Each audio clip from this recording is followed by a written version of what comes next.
Hi everyone, welcome back to the video. आज के इस वीडियो में हम लोग देखने वाले लॉ पॉइंट टू पॉइंट, यानी कि लॉ के कुछ ऐसे पॉइंट्स, लॉ के कुछ ऐसे वर्ड्स जिनका लगभग मतलब सेम होता है लेकिन अलग अलग सर्कमस्टांसेस पे अलग अलग उनका मतलब कुछ बड़े पैमाने पे हो सकते हैं, कुछ छोटे पैमाने पे हो सकते हैं, कुछ नॉर्मल हो सकते हैं, कुछ बहुत सीरियस हो सकता है।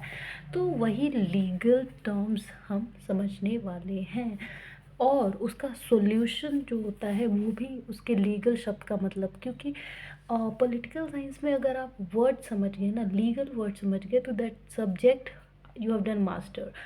और अगर वही आप पहले इसमें क्लैरिटी नहीं लाते हैं तो फिर सबको पॉलिटिकल साइंस भारी लगती है, हार्ड लगती है। तो इस वीडियो को देखने के बाद मैं आप लोगों को गारंटी देती हूँ कि पॉलिटिकल साइंस आप लोगों को बहुत ईजी लगेगी और आपका इंटरेस्ट बनेगा। तो आइए देखते हैं। सबसे पहला पॉइंट, पहले तो मैं रीड कर देती हूँ एक लाइन, ये पूरा कंप्लीट, फिर ये अलग चीज़ है उसको करेंगे ताकि आपको एक क्लैरिटी मिल जाए। Crimes, conflict, war, threat, nuclear power, offence. अब देखिए, क्राइम हो, कॉन्फ्लिक्ट हो, वॉर हो, थ्रेट हो, ऑफेंस हो, कहीं ना कहीं इन सब का मतलब आपस में जुड़ा हुआ है, लेकिन अलग अलग सर्कमस्टांसेस, सिचुएशन के हिसाब से, मौके के हिसाब से इनका इन शब्दों को यूज़ किया जाता है। जैसे क्राइम्स, जो डे टू डे एक्टिविटीज़, जो हम ह्यूमन एक्शन करते हैं, जैसे मान लीजिए आपने कोई गलती कर दी जिसको क्रिमिनल ऑफेंस माना जाएगा, कोई मैंने गलती कर दी जिसको क्रिमिनल ऑफेंस माना जाएगा, किसी आपके दोस्त ने कर दिया। तो जो normal day to day life में हम नॉर्मल सिटीज़न कोई क्रिमिनल ऑफेंस करते हैं, कोई क्राइम करते हैं, तो वो क्राइम की लिस्ट में आ जाता है। कॉन्फ्लिक्ट क्या होता है? झगड़ा। तो जब दो देश या दो से ज़्यादा देश आपस में झगड़ते हैं, जैसे अगर आप कोई एग्जांपल दो, अभी फ्रेश एग्जांपल ले लीजिए, ईरान वर्सेस इज़राइल, तो उसको हम लोग कॉन्फ्लिक्ट बोलेंगे क्योंकि वो आपस में लड़ रहे हैं। और वही अगर मान लीजिए कि जैसे फर्स्ट वर्ल्ड वॉर हुआ, सेकेंड वर्ल्ड वॉर हुआ, तो इसमें कितनी सारी कंट्रीज़ जुड़ गई थी। भले स्टार्ट हुआ होगा एक दो कंट्री से, जुड़ के रहे होंगे तीन चार कंट्री, लेकिन धीरे धीरे धीरे धीरे कितनी सारी कंट्रीज जुड़ गए, तो उसको हम वॉर कहेंगे, जो बहुत ही अनकंट्रोलेबल हो गया। जैसे हम सब कैसे कहते हैं कि कहीं थर्ड वर्ल्ड वॉर ना हो जाए, कितना डर लगता है, क्योंकि पहले दो तो हो चुके। क्योंकि अगर थर्ड वर्ल्ड वॉर हो गई तो बहुत ज़्यादा तबाही हो जाएगा, पूरी दुनिया शायद बर्बाद भी ना हो जाए। तो कॉन्फ्लिक्ट जैसे दो या दो से ज़्यादा लोग लड़ रहे हैं। और वॉर हो गया कि ग्रुप ऑफ कंट्रीज आपस में जुड़े। थ्रेट का मतलब होता है धमकी देना। अब जैसे मान लीजिए कि ईरान अपने हिसाब से अपनी डिमांड मनवाने के लिए इसराइल को धमकी दे रहा है, इसराइल और अमेरिका अपनी बात मनवाने के लिए ईरान को धमकी दे रहे हैं। जैसे ईरान कह रहा है कि तुम लोग फ़लस्तीन को फ्री करो, वहाँ लोगों को मत मारो, और हमारी कंट्री पे जो इतना तुम लोगों ने नुकसान किया है उसकी भरपाई करो। और इसराइल और अमेरिका कह रहे हैं कि ईरान न्यूक्लियर पावर प्लांट नहीं बनाएगा क्योंकि वो एक थ्रेट है, वो जानबूझ के कर रहा है ताकि वो इसराइल पर अटैक कर सके। तो ये हो गया थ्रेट, धमकी देना। ऑफेंस, ऑफेंस एक ऐसी गलती जो हम लोग जानते बूझते करते हैं, जब हमें चीज़ों का पता होता है कि यस ये चीज़ गलत है, कानूनी तौर पे गलत है, अगर हमने की तो इस चीज़ की हमें पनिशमेंट मिलेगी, तो वो क्या ऑफेंस, जानते बूझते, यानी कि जानबूझ कर गलती करना है। ये भी हो सकता है कि जानबूझ के भी आप गलती करो, और एक ये भी हो सकता है कि आप जानते थे कि हाँ ये गलत है, फिर भी कोई मजबूरी हो सकती है या आपका कुछ रहा होगा सीन जिसकी वजह से आपने ये किया। और एक और न्यूक्लियर पावर को इसलिए इंक्लूड किया क्योंकि न्यूक्लियर पावर का मतलब हो गया मिसाइल्स वगैरह, एयर स्ट्राइक्स वगैरह, बहुत बड़ी बड़े पैमाने पे बम बारूद, आर्म्स वगैरह का यूज़ करना। तो जब ये कॉन्फ्लिक्ट, वॉर, थ्रेट्स देखने को मिलते हैं तो वहाँ पे आप न्यूक्लियर पावर, मिसाइल्स, इन सब का नाम ज़रूर सुनते रहेंगे।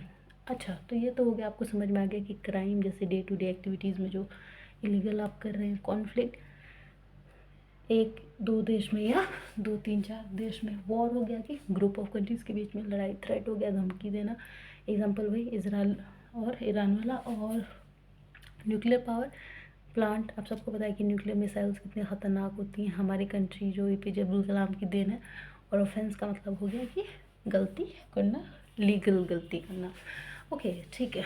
अब यहाँ पे इन सब का सोल्यूशन क्या होता है? जैसे मान लीजिए कि कंट्रीज़ वॉर में आ गई, या अभी जैसे इसराइल और ईरान वॉर में चल रहे हैं। जैसे अभी पाकिस्तान ने हम पे पहलगाम अटैक करवाया था कश्मीर के अंदर, तो फिर अमेरिका ने हमें समझाया बुझाया, तो हमने जो ऑपरेशन सिंदूर चलाया था तो उसको रोकने के लिए हमने क्या किया था, सीज़ फायर किया था। तो सीज़ फायर का मतलब होता है एक पीसफुल एग्रीमेंट साइन करना कि भाई चलो अब ये वॉर या ये कॉन्फ्लिक्ट, अब लड़ाई ख़त्म हो रही है। तो सीज़ फायर का मतलब होता है शांतिपूर्वक उस जो झगड़ा चल रहा है उसको रोक देना।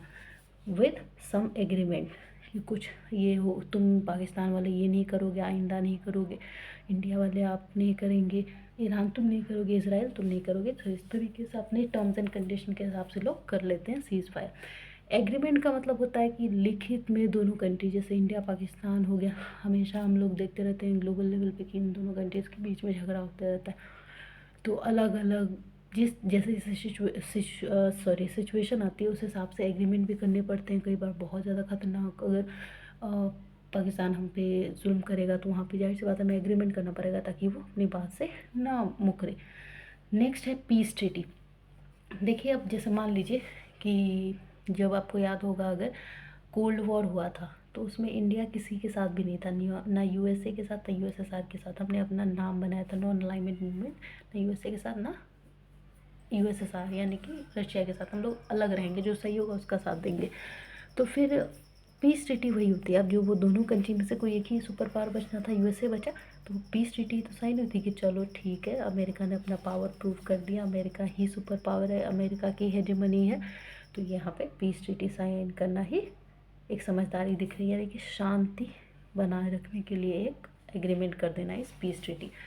एंड ऑफ वॉर या एंड ऑफ कॉन्फ्लिक्ट, एक ये भी टर्म रहता है कि कोई झगड़ा छिड़ गया, कोई वॉर छिड़ गया, तो वहाँ पे उसको एंड करवाया जाता है, जहाँ पे लोग आपस में जैसे यूएन काउंसिल वगैरह में बैठ के बात कर, जो कि ग्लोबल लेवल काउंसिल है।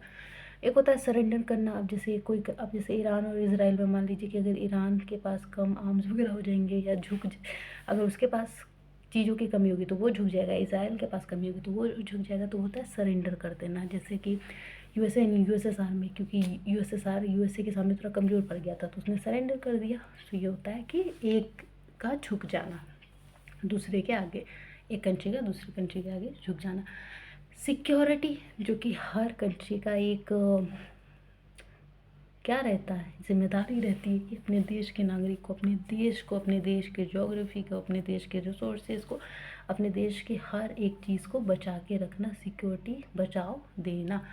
तो आई होप कि अब ये जो बहुत क्या सारे कॉमन शब्द जिनका मतलब एक होता है लेकिन as per situation, as per circumstances use होते हैं, आपको अब क्लियर हो गया होगा और उनका सॉल्यूशन भी जो वो भी समझ में आ गया होगा कि भाई अगर crime, conflict, war, threat, nuclear power, offence ये सब होता है तो उसका सॉल्यूशन क्या किया जाता है। सीज़ फायर होता है, एग्रीमेंट होता है, पीस ट्रीटी होती है, एंड ऑफ वॉर या एंड ऑफ कॉन्फ्लिक्ट होता है, सरेंडर कर दिया जाता है या सिक्योरिटी बहुत टाइट कर दी जाती है। So do revise it. और इसके अलावा अगर कॉन्फ्लिक्ट की बात करूँ तो जैसे अभी आप अगर न्यूज़ फॉलो कर रहे हैं या रील्स वगैरह पे भी आपने कहीं सुना, तो जैसे मणिपुर का कॉन्फ्लिक्ट चल रहा है, ये मई 2023 से ही चल रहा है। वहाँ पे लैंड के लिए एससी स्टेटस डिमांड के लिए, और अभी हाल में 2026 में मणिपुर पे बॉम्ब ब्लास्टिंग भी हुई। सो अब सेंट्रल गवर्नमेंट इन्वॉल्व हो गई है, पहले सिर्फ स्टेट गवर्नमेंट मणिपुर की ही थी। तो ये क्या है, कॉन्फ्लिक्ट है। सो ये चीज़ें समझना बहुत ज़्यादा ज़रूरी है। पॉलिटिकल साइंस के अंदर अगर आप टर्म समझ गए ना, ऐसे आपसे सॉल्व होगी। बाकी like and subscribe for more. Thank you.